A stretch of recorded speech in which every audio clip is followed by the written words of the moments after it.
What is up, guys? In today's video I'm going to be talking about Shield Breaker EMPs and why I think they got a lot better recently in chapter 5. As always, if you guys do enjoy this video, remember to give it a like, subscribe if you like to see more, and comment down below if you've been using EMPs and what you prefer to run kind of now that we're at the end of chapter 5. So if you guys were unaware of what EMP grenades or the Shield Breaker EMP grenades do, they do 80 shield damage and they disable electronics for a period of time. And both of these kind of aspects are incredible. It's not just like one reason why the grenade is good. Like both of those things are things that can benefit you a lot in a fight. And with jetpacks being vaulted, I think the EMP grenades got a lot better because when you are using them against players, oftentimes you're going to want to throw it on the ground next to the player rather than trying to hit the player itself. Just think of it like any other explosive weapon. You just got to hit the ground near the enemy. And with the jetpack in the game, a lot of people were flying around constantly. And when you did go to push somebody, they would usually lift off with their jetpack. So if you were going to try to start a fight by throwing EMPs at somebody, then the jetpack kind of negated that most of the time. But if you now, with the jetpack being vaulted, if you do go to push somebody that's playing cover, like you just shockwave yourself up or shockwave yourself at them and then throw these EMPs down, all it does is take 2 EMP grenades hitting the opponent to make them have no shield at all by the time you actually start that fight. So it's a great way to initiate a fight, but it's also really good whenever someone is trying to play somewhat slow around cover, which I feel like the pace of the game has slowed down a lot with the jetpack being removed and people do want to play slower.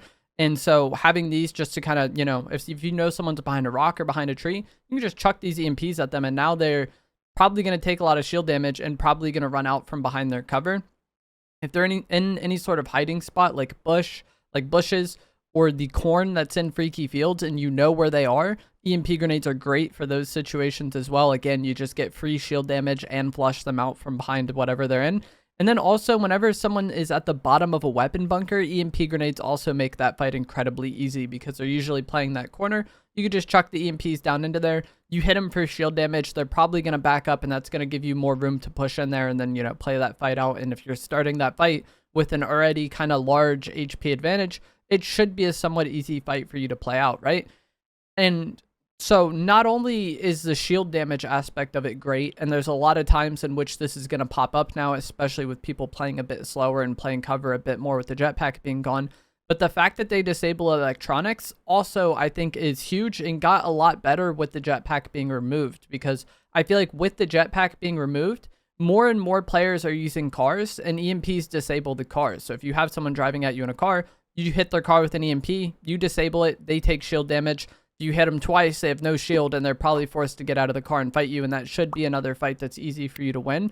But I don't know if I'm the only one who's experienced this, probably not. But recently I've had a lot of people in-game that just kind of like drive around and try to play off the car entirely, which makes sense. It's a mobile piece of cover. It's like definitely good to be doing that. But whenever you fight one of those people, if you just shockwave at them, a lot of times they're going to try to get in their car and reposition, and this makes it easy for you to EMP them. So like, the thing they're going to do in response to you pushing them is often get in their car, but getting in their car makes them an easy target for the EMPs, especially at the point when it's like stationary and they haven't started like driving yet. They have no momentum, but it makes it easy for you to EMP them, get that shield damage, disable their car, force them into a situation that they weren't necessarily ready for. And again, that just starting a fight with 160 shield damage is all the opponent's shield, and that is going to make it a fight that should definitely be yours to win 100%. Another thing that gets disabled by it, or 2 more things that I think get disabled by it, or I know get disabled by it, is going to be the auto turret, which I know is something a lot of people don't like dealing with, and shield bubbles as well. Both of these items get disabled by the Shield Breaker EMPs. And I don't think disabling the auto turret is the biggest deal. Like the shield damage you hit them with in that moment is going to be a bigger deal than their turret not working. But disabling shield bubbles is oftentimes going to be a huge deal because a lot of times people will put down bubbles if you have damage on them and they need to heal. And people aren't really that used to their bubble getting EMP'd. Like, it'll catch a lot of people off guard. And just like the car, when you're forcing the enemy to respond to a situation that they weren't necessarily ready for, and they're just taking shield damage on top of it, it is a bad fight for them, and it's a situation they really don't want to be in. So, like, whenever someone does put down bubbles, they have the confidence that it's going to protect them. If your EMPs come in, there's definitely people out there who are aware of this, but it's not an incredibly common thing to the point where people are always thinking about it. And this can definitely be something that turns the fight. makes it really easy for you to win. And that unpredictability, I think, is really beneficial to the EMPs. Like the fact that they haven't been used a lot this season, or haven't been used a lot by like most players, I think is big. Because in Season 3, I feel like EMPs were really prevalent and a lot of people ran them because of how integral the cars were to the game. And so enemies got more used to playing against EMPs, you know? Like they got used to other people running it and having to deal with it and driving in such a way to like hopefully not get EMP'd. But because most of the season EMPs really haven't been that prevalent, I feel like people aren't as used to playing against it and they're not thinking about it as much. And so you can get a lot of easy kills and easy engages in fights. If you do want to play aggressive right now, I feel like having those EMPs will make a lot of situations a lot easier than they would be otherwise, and potentially end fights much sooner if people are using cars. I don't know if it's just my luck or what, but I ran into a lot of people just using cars recently, like way too many people at once. And in those situations, EMPs would be really good. If I am going to be using the Shield Breaker EMP grenades, the Shockwave grenades are definitely the mobility item I want to use. Not only are Shockwaves my favorite mobility item currently in the loot pool, but I feel like they pair best with the EMPs because you can kind of Shockwave yourself up or at the opponent and then throw the EMPs down. Where like if you're using the Witch's Broom, you can't really do this. You can't take them out until you land. The Shuri Claws, you could kind of make this happen, but it's a little harder on timing because you don't go as high with the Shuri Claws. And then the chainsaw, same thing. You don't even go into the air. So it's really not going to be the greatest to pair with the EMPs. So not only are Shockwaves the best mobility, in my opinion, they're also the thing that pairs best with the EMPs. And if you are looking for something different to try out, or you've had a hard time dealing with, you know, cars or dealing with people that are playing really slow behind cover, I feel like EMPs can definitely change the game for you. Personally, I feel like I still would rather run double mobility most of the time. Like if I have a lot of Shockwaves and a broom, I think I probably would rather have that over the EMPs, but I feel like the EMPs are definitely an item that can be really good and a play style that can be, you know, effective and fun to play.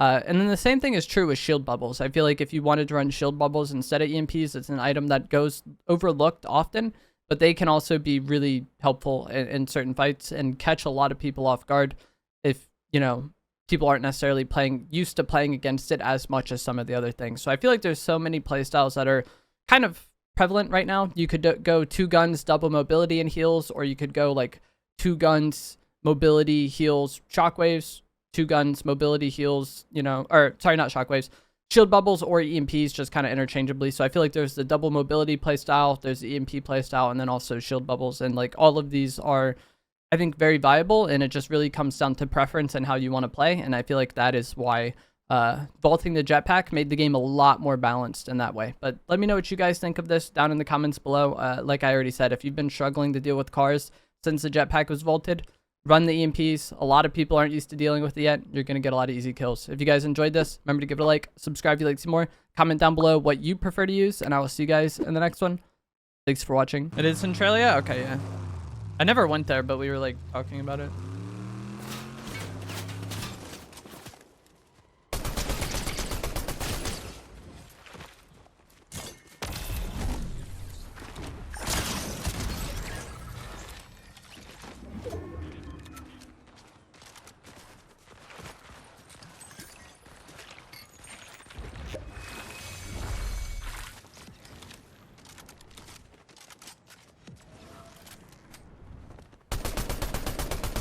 Dang, bro. I kind of wanted to fizz shotgun to him. I guess he does have to move, though.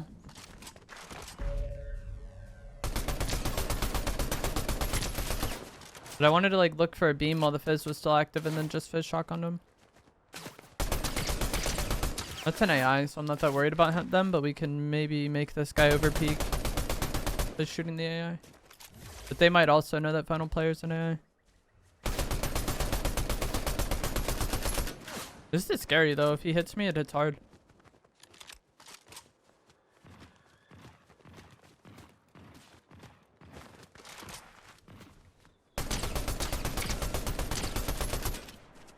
That's like such good timing to beam him, though.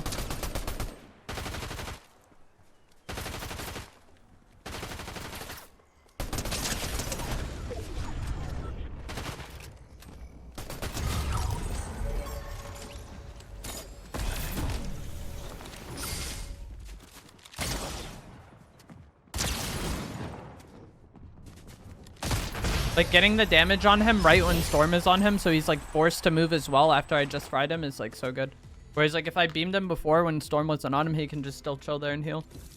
And he could have, like, healed in Storm and had it probably not been that big of a deal because, you know, it's not super late in the game, but a lot of people just panic when they're in Storm.